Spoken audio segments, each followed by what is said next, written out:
Test স্ট্যাটাসের আড়াই দশকেও সেই ম্লান চিত্র আর প্রায় প্রতিটি আইসিসি ইভেন্টে টাইগারদের সফর হয় শিক্ষা সফরে সীমাবদ্ধ।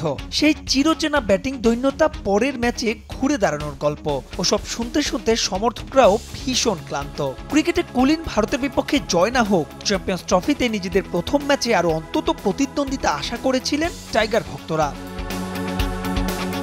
ম্যাচ হারের পাশাপাশি একাদশ নির্বাচন কিংবা ব্যাটিং অর্ডার নিয়েও প্রশ্ন উঠেছে। আমিরাতের সিমিং কন্ডিশনে যেখানে শামি হার্ষিত রানারা তুলে নিয়েছেন 2 হালি উইকেট, সেখানে বাংলার একাদশে ছিলেন না পেসার নাহিদ রানা। আবার 3 পেসারকে ব্যবহারেও বুদ্ধিদীপ্ত হতে পেরেছেন কিনা নাজমুল শান্ত, উঠেছে সেই প্রশ্ন। বোলিংয়ে দুর্বল আছে হয়তো ওদের প্লেয়াররা, বা নাহিদের যে পেস এটা রেয়ার পেস, এটা সবার থাকে না। আপনি সারা ওয়ার্ল্ডে যদি গুনেন এরকম র পেস কিন্তু সব টিমে নাই, কয়েকটা টিমে অবশ্যই আছে। শুধু তারা ওরা পেস হয়তো চিন্তা করতে পারতো, কিন্তু কেন চিন্তা করে এটা আমি বলতে পারবো না।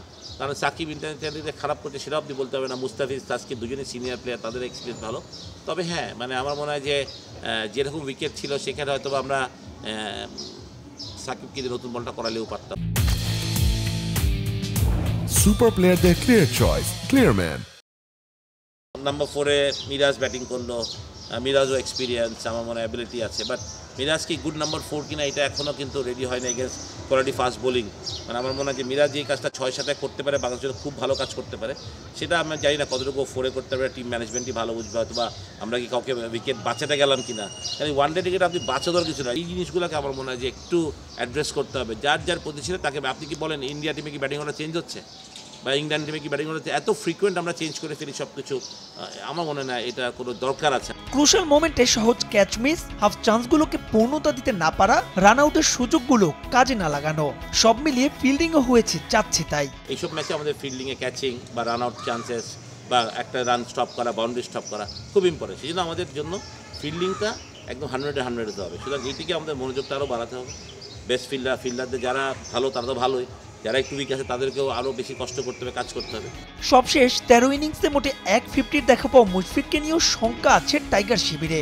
তবে সুজনের বিশ্বাস বাকি 2 ম্যাচে ঠিকই রানে ফিরবেন মুশি। তাওহিদ হৃদয়ের এমন লড়াকু ইনিংসকে বলছেন নিজের দেখা অন্যতম সেরা। মুশি আর রিয়াদ তো আমাদের ব্যাকবোন, আমি সবসময় বলি। ওরা পারফর্ম না করলে আমাদের সত্যিকারের ট্রাবল। তো বাট আই স্টিল বিলিভ যে দে আর 2 বেস্ট পারফর্মার্স উইথ মিডল অর্ডারে।